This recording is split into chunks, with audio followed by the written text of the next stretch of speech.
خداحافظی اسماعیل کارتال با پرسپولیس، آغاز مذاکرات با گزینه‌های داخلی.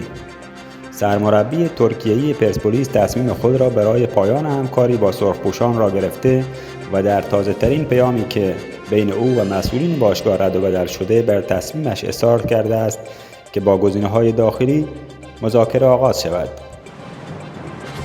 اسماعیل کارتال سرمربی ترکیه‌ای پرسپولیس پس از شرایط به وجود آمده در منطقه و حمله دشمن صهیونی به ایران تصمیم به ارسال نامه رسمی بر مبنی بر جدایی از سرخپوشان پایتخت با وجود داشتن یک فصل دیگر از قراردادش گرفت. کارتال در تماس تلفنی با رضا درویش مدیر عامل باشگاه به مشکلات خانوادگی خود نیز اشاره کرده و گفته همین امر باعث شده است که من از پرسپولیس جدا شوم. با ما همراه باشید.